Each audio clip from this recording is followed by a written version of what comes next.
My name is Stella Ingram. I'm 22 years old. Don't clap. I paid for that degree, not her, my father screamed from the bleachers, in front of 2,000 people, the moment I finished my valedictorian speech at Millbrook State University. I want you to hold that image.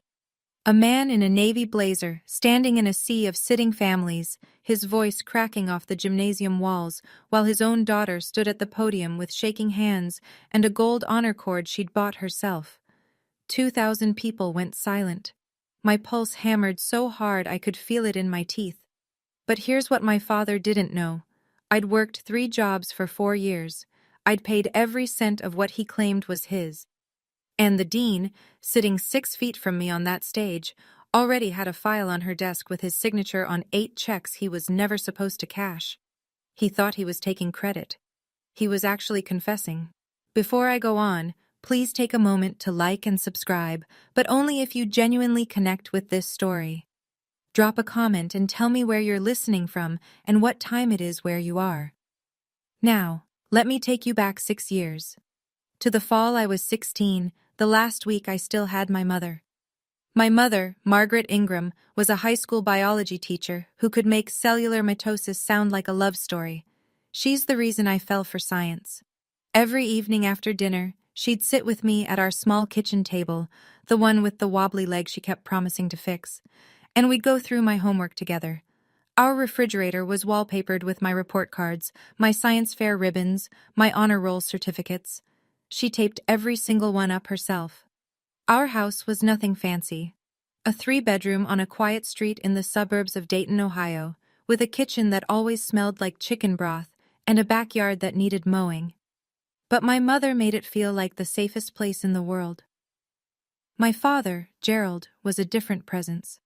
He worked as an insurance adjuster. Decent salary, steady hours. And he considered himself the provider, the man of the house. He never came to parent-teacher conferences. "That's women's work," he'd say, and my mother would press her lips together and go alone. He controlled the family finances down to the grocery budget.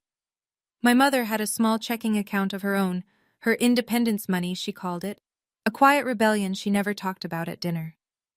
In the fall of my junior year, my mother was diagnosed with stage 4 lung cancer. She'd never smoked a day in her life. The universe doesn't care about fairness. She lasted 11 weeks after the diagnosis.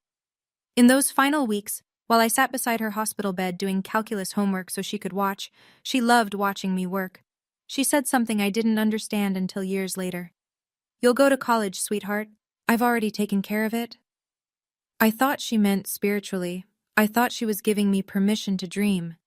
She had an old laptop, a battered Dell with a cracked hinge, that I packed into a box after the funeral and couldn't bring myself to open for years. That laptop would change everything. But I didn't know that yet. My mother died on a Tuesday. The kitchen went quiet after that. The week after the funeral, my father moved fast. He closed my mother's personal checking account, her independence money, and rolled everything into his own. He gathered her mail, her documents, her files into a single box he kept in his office closet. "I'll handle the paperwork from now on," he said, standing in the hallway with a stack of envelopes. "All the mail comes through me first. I don't want you worrying about bills." I was 16. My grandparents on both sides were gone. I had no siblings, no aunts or uncles nearby. Just one great-aunt, Helen, who lived 3 states away and sent birthday cards with $10 bills. Gerald Ingram was the only family I had left. When your world shrinks to one person, you don't question the terms. He restructured the house the way he restructured claims at work, efficiently, without consulting anyone. The dining table went from 3 chairs to 2. He sat at the head. I cleared the plates. My mother's reading chair moved to the garage. Her coat disappeared from the hook by the door. "A girl your age should know how to run a household," he told me one evening while I scrubbed a pot. "Your mother did it. Now it's your turn." I cooked dinner every night. I cleaned the bathrooms on Saturdays. I ironed his shirts on Sundays. I told myself this was grief, his way of coping. I told myself he'd soften. He didn't. And somewhere in that period, in those months when I was too deep in mourning to pay attention to anything but survival, letters started arriving from colleges and scholarship foundations. Letters addressed to me. My father collected the mail every afternoon at 4:15. I never saw a single one. Senior year, I applied to Millbrook State University, a solid public research school about 4 hours from home. I wrote my application essays at the kitchen table after dishes, the same spot my mother used to sit with me. I got in. When the acceptance email came to my school address, I printed it out and brought it home like a trophy. My father read it at the table, chewing his dinner, and set it down next to his plate. "All right," he said. "I'll allow it." Allow it. Like college was a favor, not my future. Then came the conditions. He sat me down that weekend with a legal pad. The man loved legal pads, and laid out the terms. He would cover the big costs. In return, I'd contribute $800 a month from a job. Your share, he called it. I'm not raising someone who thinks the world owes her something. $800 a month felt enormous, but I nodded. He was paying the rest, after all. That's what he told me. That's what I believed. What I didn't know, what I wouldn't know for 3 more years, was that there was no rest. There was no tuition bill with Gerald Ingram's name on it. A full-ride scholarship had already covered every cent. He told our relatives a different story. At a family barbecue that summer, I overheard him holding court by the grill, beer in hand. "Nobody handed me anything. I'm paying for that girl's future out of my own pocket. That's what a real father does." Everyone nodded. Someone clapped him on the back. That fall, he drove me to campus in his new Ford F-150. Bought that spring with cash. "End-of-year bonus," he'd said. I didn't think to question it.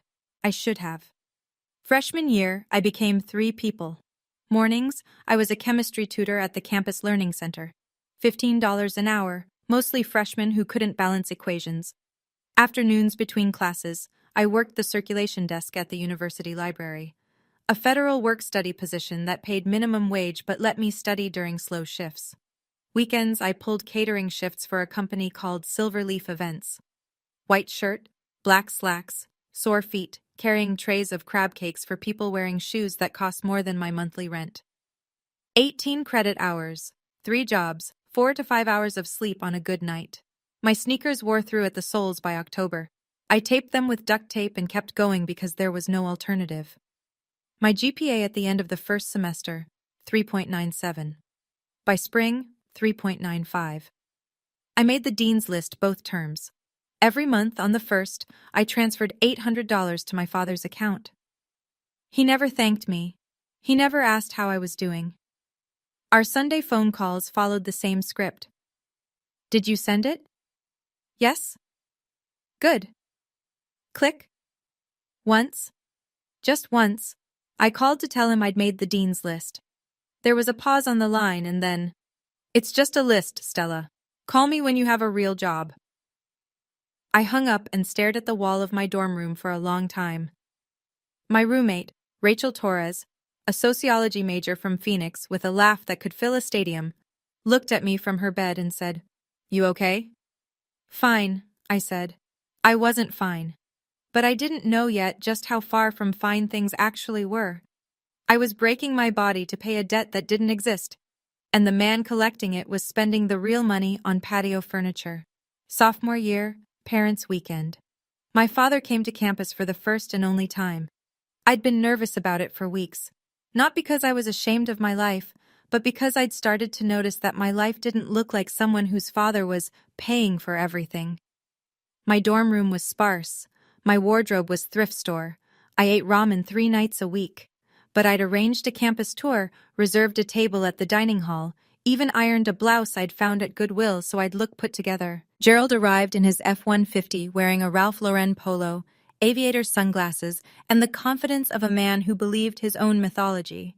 I introduced him to Professor Diana Colton, my academic advisor, a sharp, patient woman in her mid-40s who'd taken an interest in my research. "So you're the one filling her head with lab work," my father said, shaking her hand too firmly. Professor Colton smiled politely. "Stella is one of the strongest students in the department." Gerald laughed, the kind of laugh that isn't really a laugh. "You think a science degree is going to help her? I keep telling her, find a good man, settle down. but she wants to play scientist. He leaned in, like he was sharing a confidence. On my dime. The silence lasted about 2 seconds, but I felt every millisecond. Professor Colton's eyes flickered to me. I looked at the floor. Later, walking me back to my dorm, she asked quietly, "Is your father always like that?" "He's old-fashioned," I said. She nodded, but I could see her thinking. A student working 3 jobs whose father claims he's paying for everything. A father who doesn't want his daughter to use her degree. Something wasn't adding up, and Diana Colton was the kind of woman who noticed when numbers didn't balance. The Sunday calls got worse sophomore year. They followed a pattern so predictable I could have scripted them. He'd open with money. "Did you send it?" Then he'd pivot to guilt. "Your mother's gone, Stella. I'm the only one left. Do you know what I sacrificed to keep you in that school?" And he'd close with control. "You owe me. Don't forget that." Every Sunday. Same rhythm, same words, like a liturgy he'd memorized. Rachel started noticing. She'd be on her bed pretending to read while I sat on mine with the phone pressed to my ear, answering in monosyllables. After I hung up, she'd watch me go into the bathroom and close the door. She never said anything about the fact that I always turned the faucet on. She knew what the sound of running water was covering. One Sunday in November, Gerald asked for more. "Send an extra $200 this month. The furnace needs work." $200 I didn't have. I skipped meals for 2 weeks, told Rachel I was intermittent fasting, and wired it. Meanwhile, Gerald was telling his friends a story about sacrifice.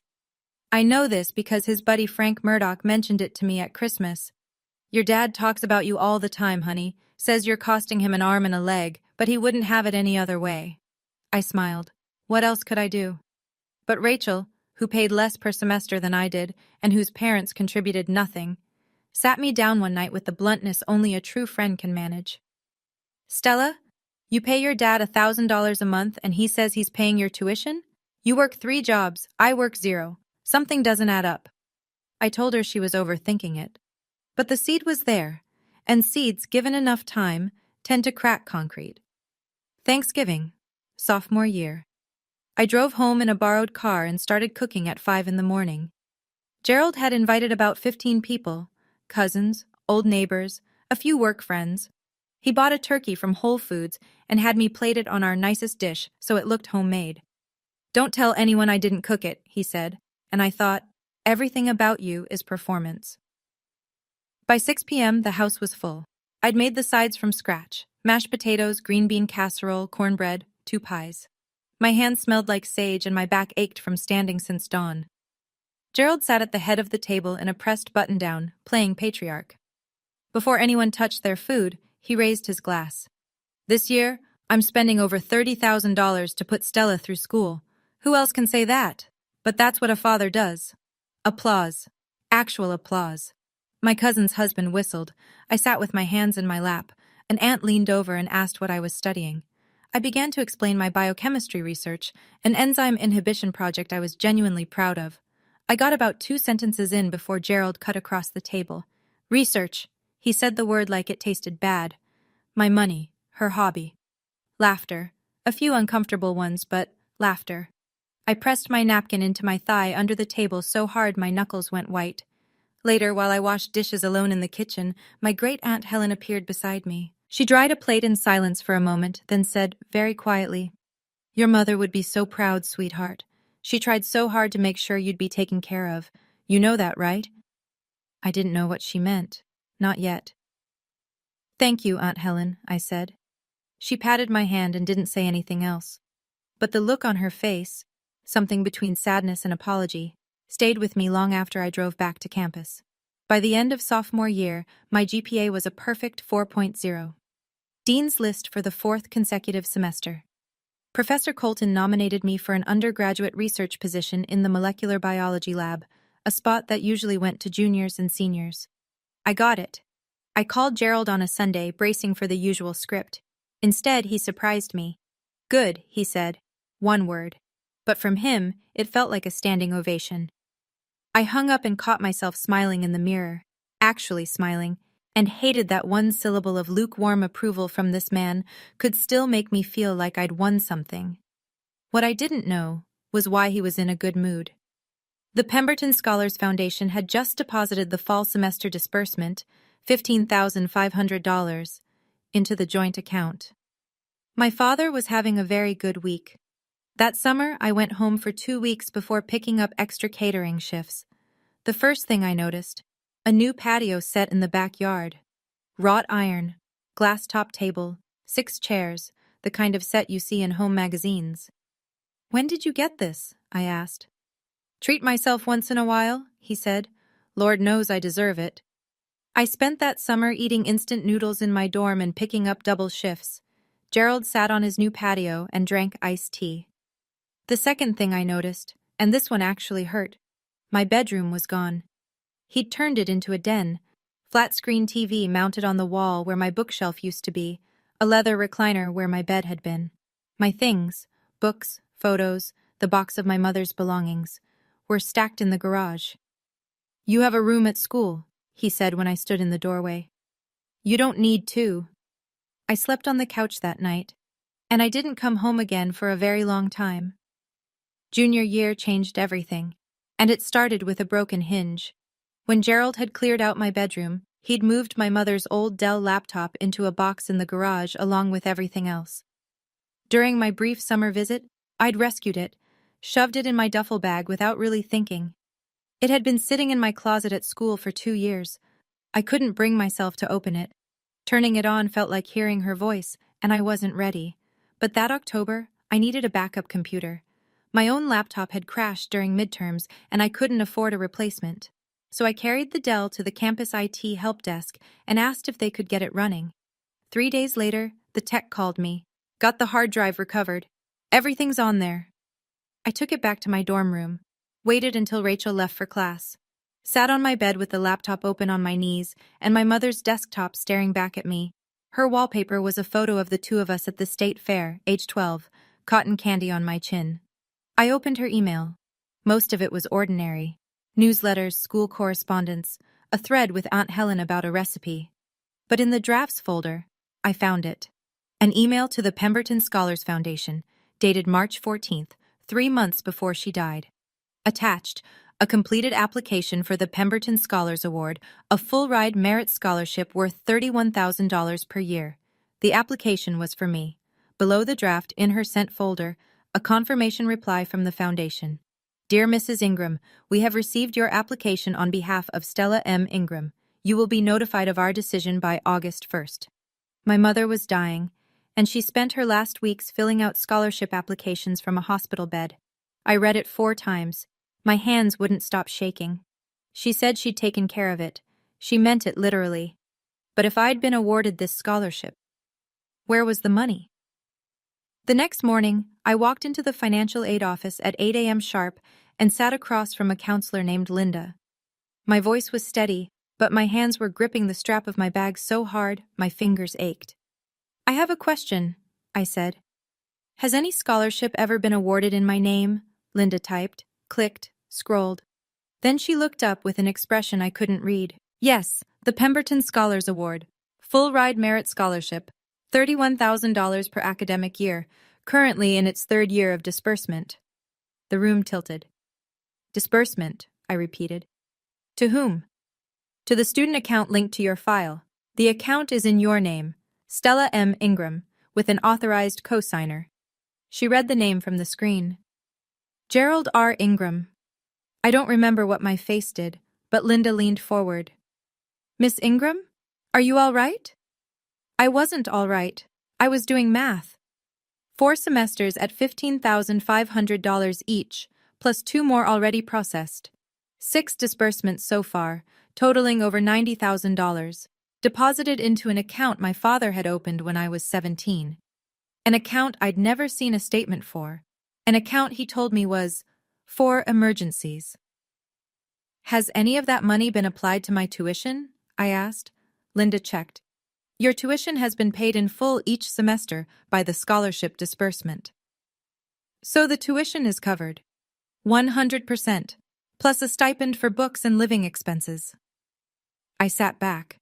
3 jobs, $800 a month sent to my father. The meals I'd skipped, the shoes I'd taped together, all of it. For a bill that didn't exist. $124,000 to date. And I hadn't seen a single cent. Thank you, I said, because I didn't know what else to say.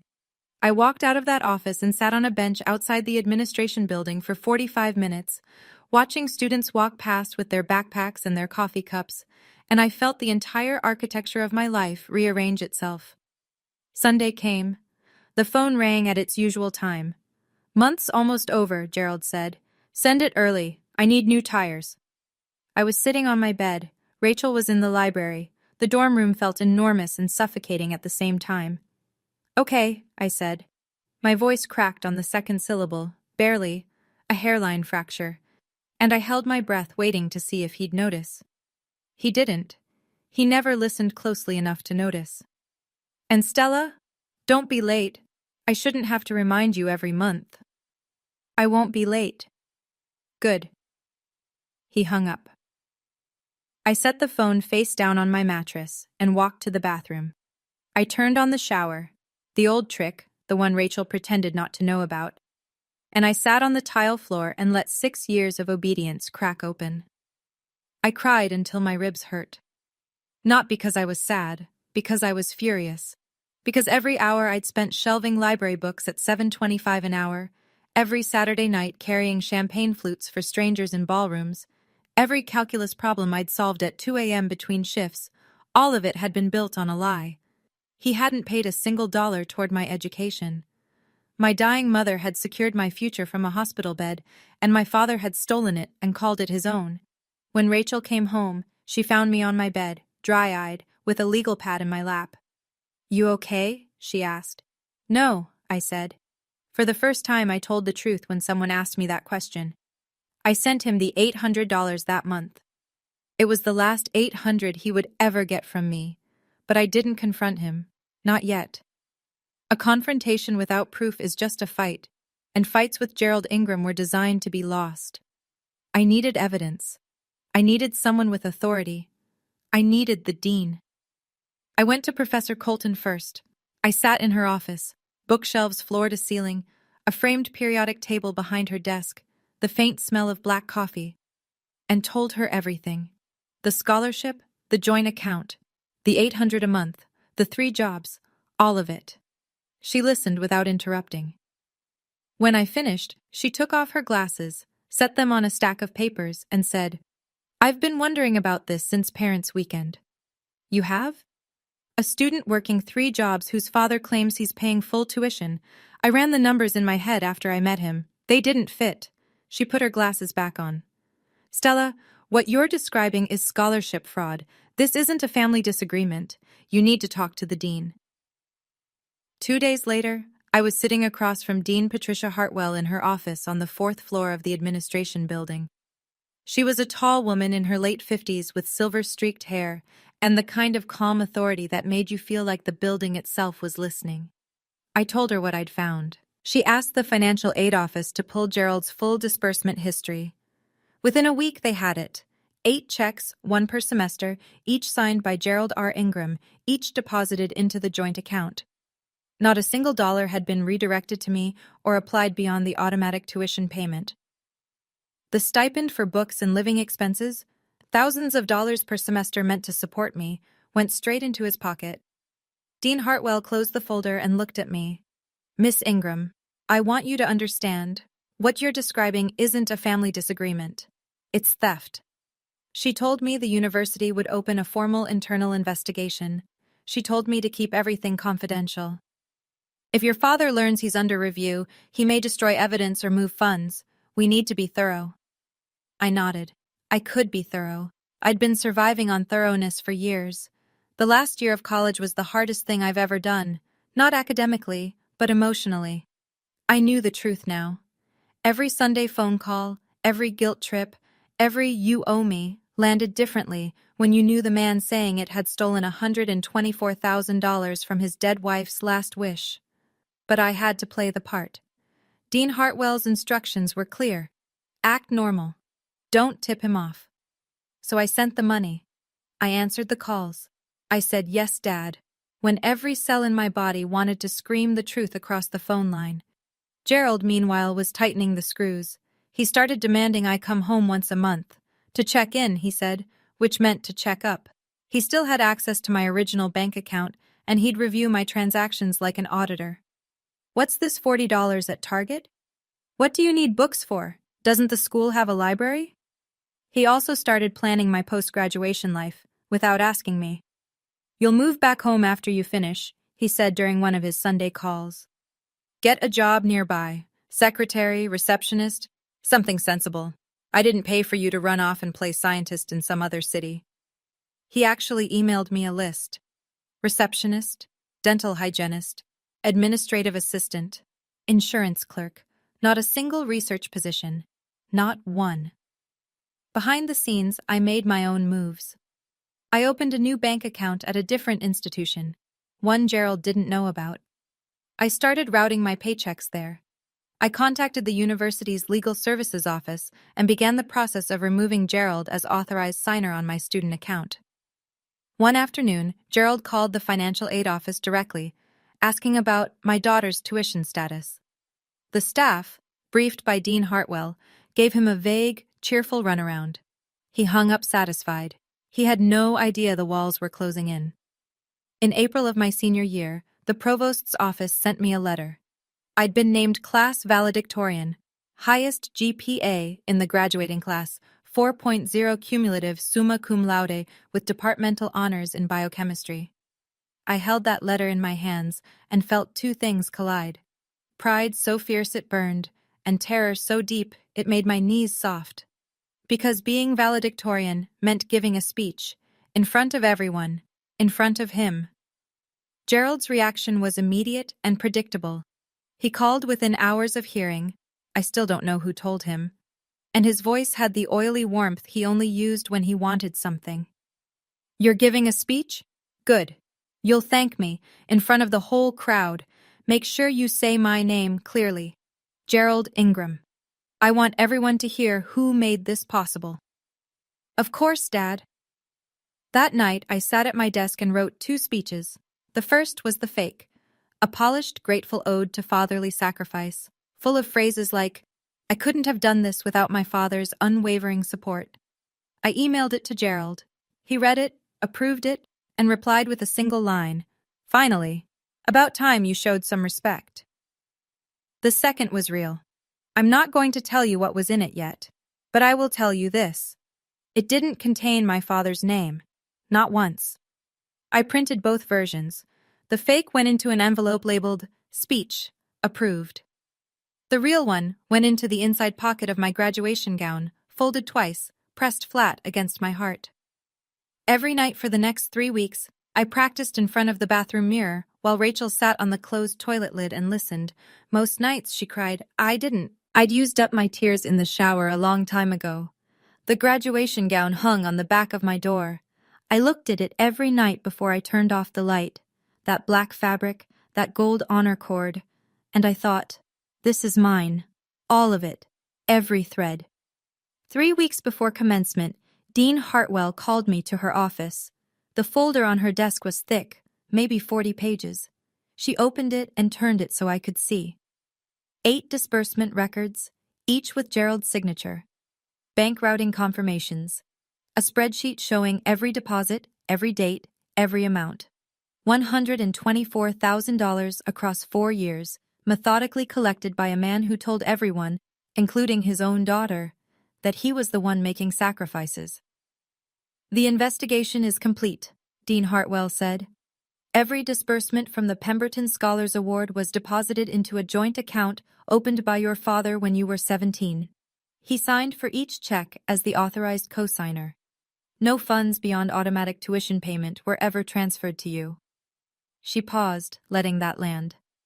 "Additionally, your employment records confirm that you earned approximately $38,000 across 3 jobs over 4 years and sent a significant portion of that to your father as what you believe to be your tuition contribution. $38,000, earned at $15 an hour, at minimum wage, at weekend catering rates, every cent of it sent to a man who was already sitting on a full-ride scholarship. The university has referred this matter to the county district attorney's office, Dean Hartwell continued. Formal action will begin after commencement. We didn't want anything to interfere with your graduation day.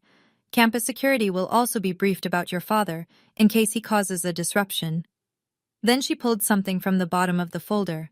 A single sheet, a printout of a letter the Pemberton Foundation had included with the original award notification. A handwritten letter from my mother, submitted with the application. I recognized her handwriting before I read a word. Dean Hartwell slid it across the desk. Your mother wrote this from her hospital bed. I thought you should have it. I read it. I won't share every word. Some things belong only to the people they were written for. But she wrote that she didn't know if she'd live to see me graduate, and she wanted to make sure I'd have the chance she never had. She wrote that I was the bravest person she'd ever known. My mother wrote that letter while dying. My father cashed the check it earned. I folded it carefully, put it in my bag, and said, Thank you, Dean Hartwell. You've earned more than a thank you, Stella. You've earned that stage. The final week was methodical. I treated it like a lab protocol. Steps in order, nothing skipped, no room for emotion to derail the process. Step 1. I practiced the real speech every night. Standing in front of the bathroom mirror, hands flat on the sink, speaking to my own reflection until the words stopped feeling dangerous and started feeling true. Rachel sat cross-legged on the bath mat each time, nodding, occasionally wiping her eyes. You sure about this? She asked on Tuesday night. No, I said, but I'm done being sure about staying quiet. Step 2. With guidance from the university's legal services, I officially closed the joint account Gerald had controlled. The process required documentation, my signature, my ID, confirmation of student status. The bank representative asked if I wanted to notify the co-signer. No, I said. Step 3. I packed my dorm room. Everything I owned fit into 2 suitcases and a backpack. 6 years of living lean had taught me to travel light. I didn't leave anything behind. Step 4. I wrote a letter to Gerald. Clear, factual, no emotion. It stated that I was aware of the Pemberton Scholars Award, the disbursements, and his interception of the funds.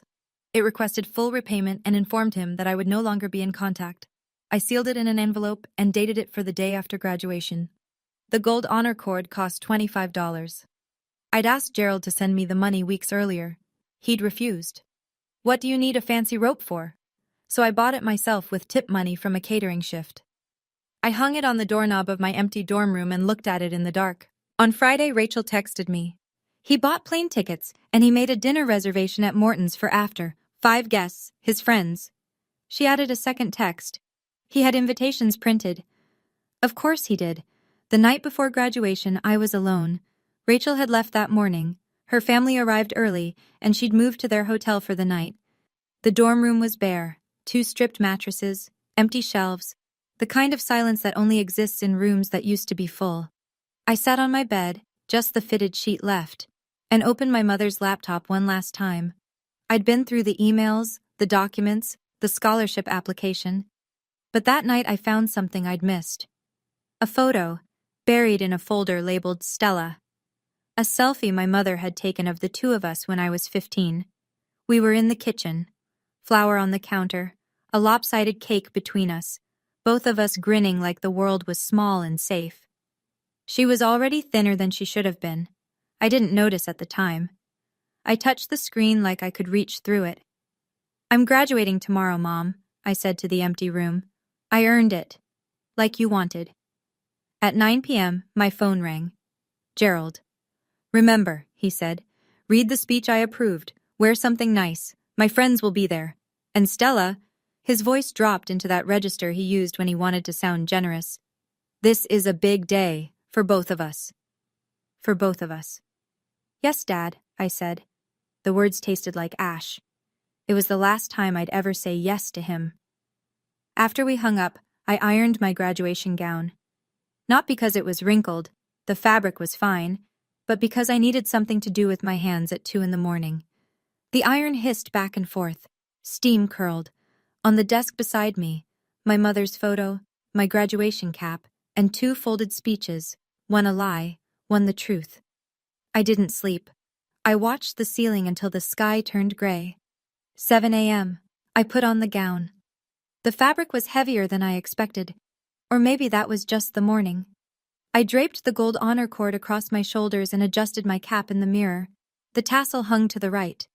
After the ceremony, I'd move it to the left. That was the tradition. Right now, it stayed where it was. The auditorium at Millbrook State seats 2,200.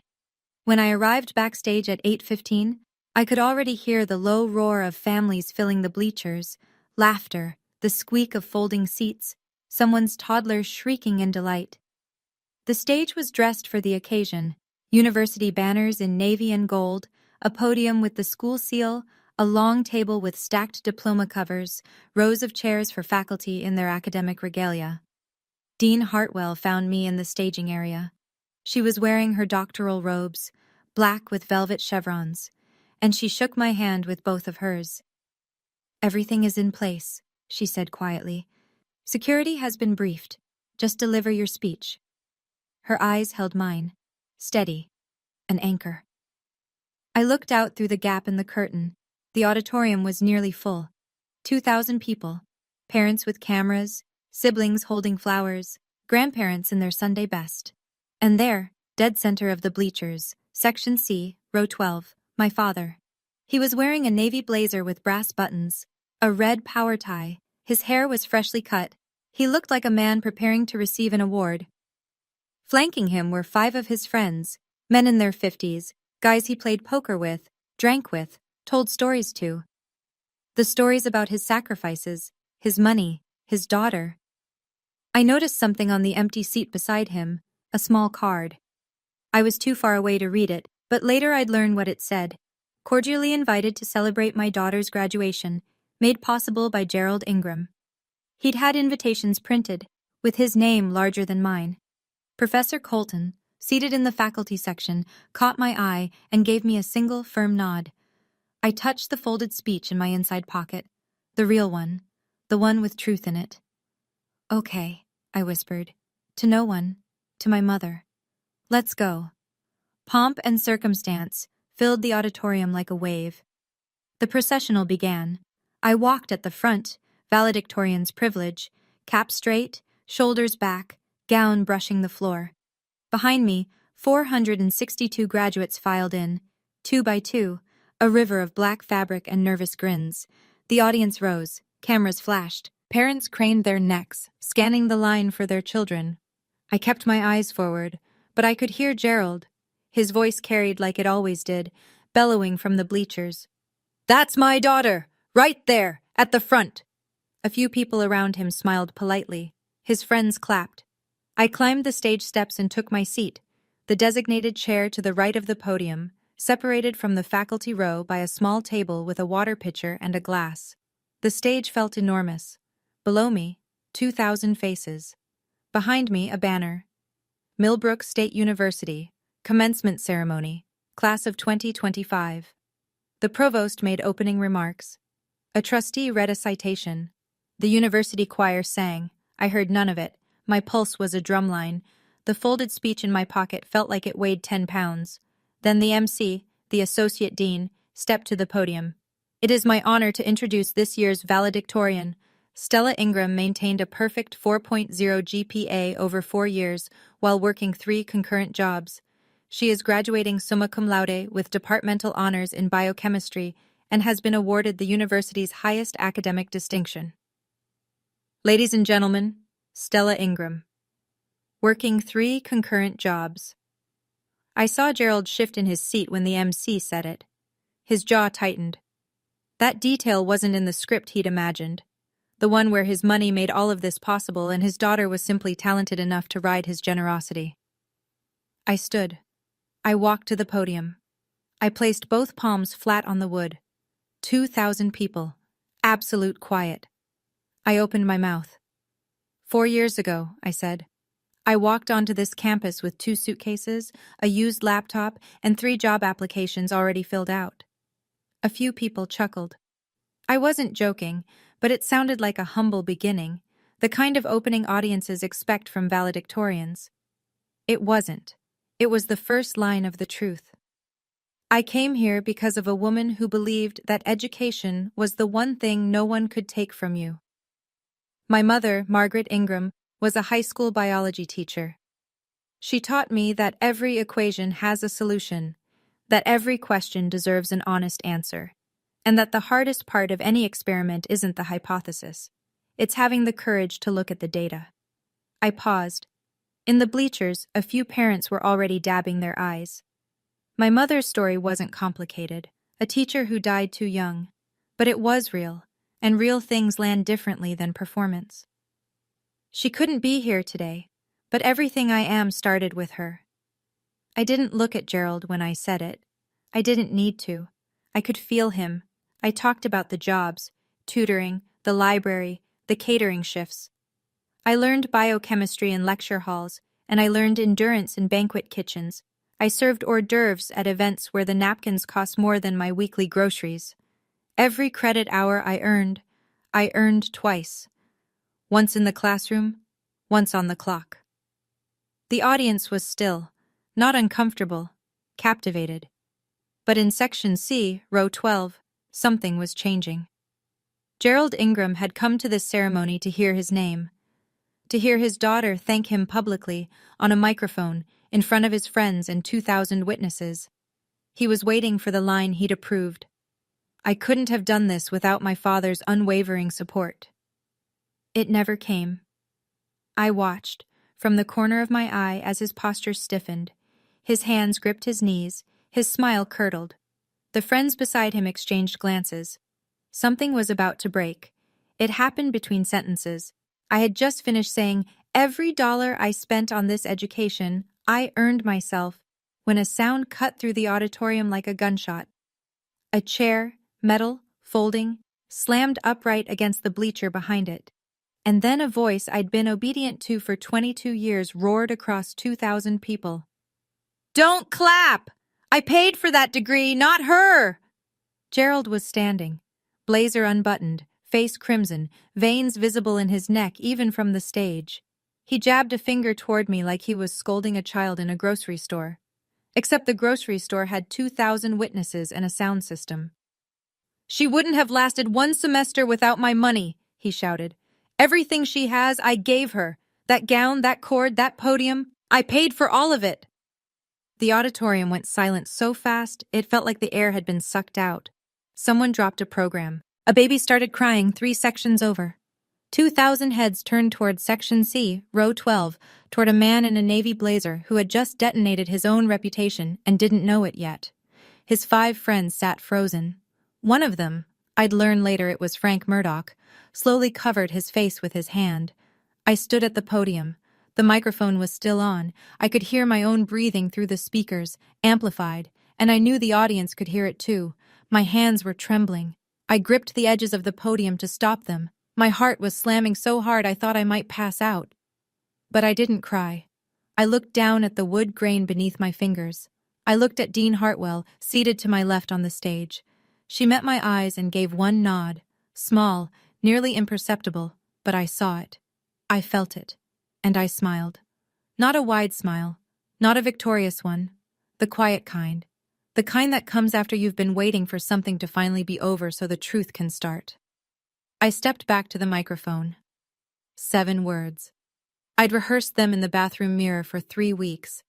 I'd said them so many times they'd lost their shape and become pure sound, and then I'd said them more until they became something harder. Not just words, but a line drawn in the ground. I leaned into the microphone. My voice didn't shake. I paid for every cent myself. Silence. 3 full seconds of it. The kind of silence where you can hear the ventilation system humming. Then a murmur. Low at first, rippling through the audience like a stone dropped in water. Heads turning, eyebrows rising. People leaning toward each other. What did she say? Did you hear that? I kept going, steady, like reading data aloud in a lab. 3 jobs, 4 years, every tuition payment, every textbook, every meal. The financial records are on file with the dean's office. I turned slightly, not fully toward Gerald, but enough. And the Pemberton Scholars Award, the full-ride merit scholarship my mother applied for before she died, the one that covered my entire education? My voice stayed level. Those funds were intercepted and cashed by someone else. The disbursement records, with signatures, are also on file. I didn't say his name. I didn't need to. Every person in that auditorium knew who I was looking at. Gerald stood in the bleachers, mouth open, no sound coming out. The crimson drained from his face and left it gray. He looked like a man who had just heard a door lock behind him. The murmurs became a wave. I could hear fragments. Did she say stolen? The scholarship? Oh my God! In the far corner of the bleachers, my great-aunt Helen pressed both hands over her mouth and began to cry. Professor Colton, in the faculty section, didn't move. She just closed her eyes for a long moment, the way you do when something you suspected turns out to be true, and the confirmation hurts anyway. I stepped back from the microphone. You didn't pay for my degree, Dad. Quiet, clear, final. You stole from it. Dean Hartwell stood. She didn't rush. She didn't make a spectacle of it. She rose from her chair with the unhurried gravity of someone who had prepared for this moment and placed herself at the second microphone on the stage, the one reserved for administrative remarks. If I may, she said. Her voice was calm, authoritative, the kind of voice that fills a room without raising itself. 2,000 people turned back toward the stage. I can confirm that the university has completed an internal investigation into the disbursement of a merit-based scholarship awarded to Miss Ingram. The Pemberton Scholars Award, a full-ride scholarship valued at $124,000, was applied to Miss Ingram's tuition account each semester as intended. However, the accompanying stipend funds were deposited into a joint account with an authorized cosigner who was not the student. She paused. That matter has been referred to the appropriate authorities. She didn't say Gerald's name. She didn't need to. The entire auditorium knew who was standing in Section C, Row 12, because every head had already turned. 2 campus security officers, I noticed them only now, though they must have been positioned near the aisle before the ceremony began, were already moving. They walked calmly up the bleacher steps toward Gerald, one on each side. Sir, the first officer said, loud enough for the nearby rows to hear, please come with us. Gerald's face cycled through 3 expressions in 2 seconds. Confusion, then rage, then something I'd never seen on him before, fear. This is my daughter's graduation, he sputtered. You can't. I have a right to be here. Sir, you're being asked to leave the venue. They flanked him, polite but immovable. Gerald looked around for his friends, the 5 men he'd invited to witness his triumph. Not one of them stood. Not one of them looked at him. Frank Murdoch sat with his elbows on his knees, staring at the floor. Gerald was escorted down the bleacher steps, past rows of silent families, past mothers clutching their programs, past fathers who held their children a little tighter as he passed. The metal doors at the back of the auditorium opened and then closed, and the sound echoed through the silence like a period at the end of a sentence. On the empty seat in Section C, Row 12, a small printed card lay face up, made possible by Gerald Ingram. No one picked it up. The auditorium was still. Dean Hartwell stepped back from the microphone and nodded to me, a gesture that said, "This is still your stage." I returned to the podium. My hands were no longer shaking. Something had released in my chest, a knot I'd been carrying so long I'd forgotten it was there. I'd like to finish, I said. 2,000 people gave me their silence. It felt different from the silence before, warmer, like the room was holding its breath not from shock, but from care. I reached into the inside pocket of my graduation gown and pulled out a single sheet of paper, the printout of my mother's letter to the Pemberton Foundation. I'd carried it against my heart through the processional, through the speech, through everything. When my mother applied for the scholarship that paid for my education, she was in the hospital. She had stage 4 lung cancer. She had weeks left. My voice caught, just barely, and I let it. She wrote a letter to the selection committee. I'd like to share part of it. I looked down at her handwriting, photocopied but still unmistakably hers, the slight forward lean of her cursive, the way she crossed her T's with long, confident strokes. She wrote, I don't know if I'll be alive when my daughter starts college, but I know she'll get there. I'm asking you to make sure she has the chance I won't be there to give her. Something broke open in that auditorium. I could hear it, a wave of emotion that moved through 2,000 people at once. Faculty members removed their glasses. Strangers reached for each other's hands. In the front row, a woman I'd never met was openly weeping. Professor Colton pressed a tissue to her eyes. Aunt Helen, in the back, was sobbing. Decades of guilt and suspicion finally given a name. I folded the letter. She couldn't walk me to campus, I said. So she paved the road instead. The standing ovation began in the faculty section and rolled outward like a tide. 2,000 people rose. The sound was enormous. Not just applause, but something louder than applause. Recognition, witness. I stood at the podium and let it wash over me. And for the first time in 6 years, I didn't feel like I was carrying anything alone. After the ceremony, after the diplomas were conferred, the tassels moved, the caps thrown, I walked into the reception area with my gown unzipped and my honor cord still around my neck.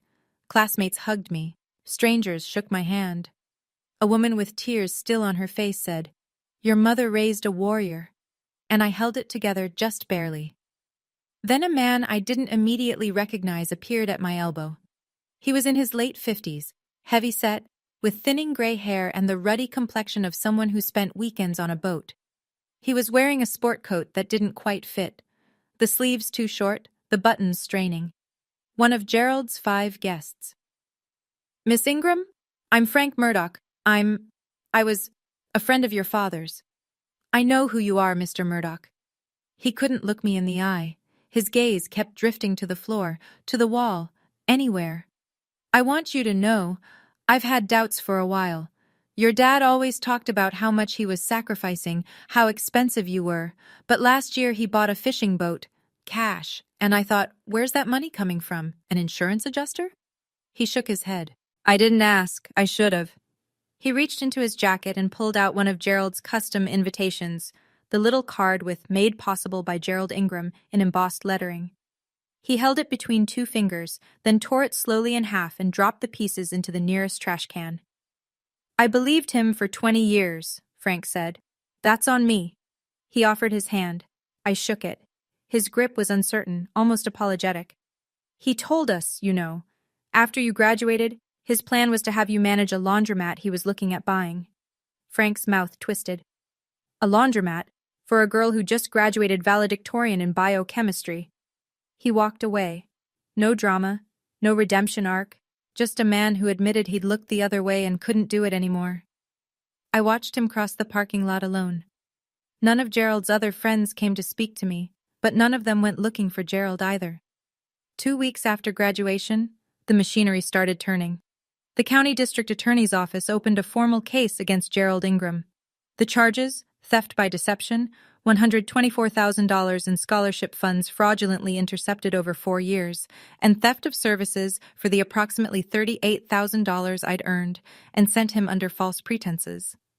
If he'd used the U.S. Postal Service to receive any of the disbursement checks, mail fraud charges were also on the table.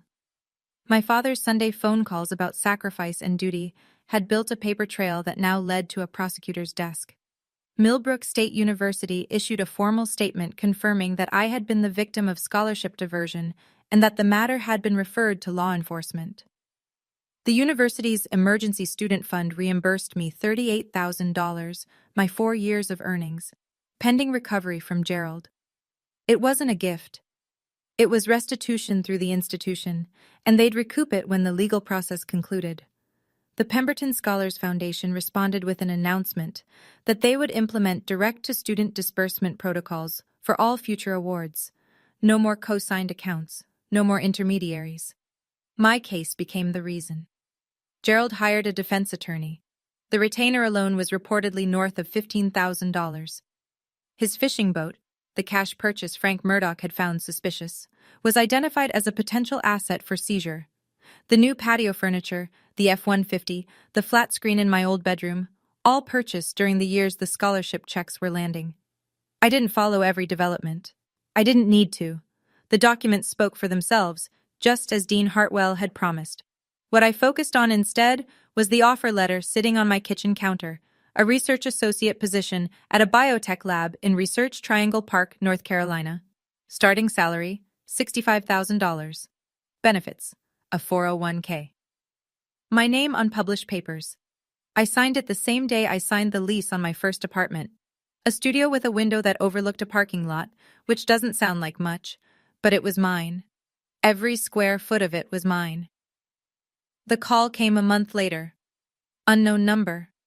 I almost didn't answer. But something in me, the part that was still, after everything, a daughter, picked up. You destroyed me. Gerald's voice was flat, stripped of the bluster I'd grown up under. No warmth, no charm, no performance. Just a man talking from whatever room he was sitting in, alone. In front of everyone. In front of my friends. You humiliated me, Stella. I am your father.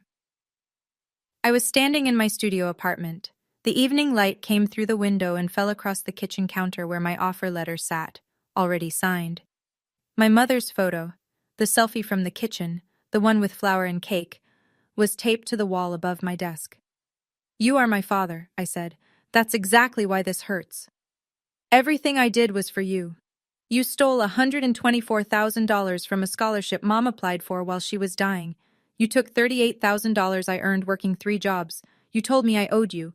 You told everyone you sacrificed for me. None of it was true. I raised you. You didn't pay for my education. The records prove it, and I'm done arguing about facts. There was a silence on the line. Not the comfortable kind. Not the kind that means understanding. The kind that means a wall has been hit. You'll regret this, he said. You'll come back. No, I said. I won't. I ended the call. Set the phone on the counter, stared at it for a long time.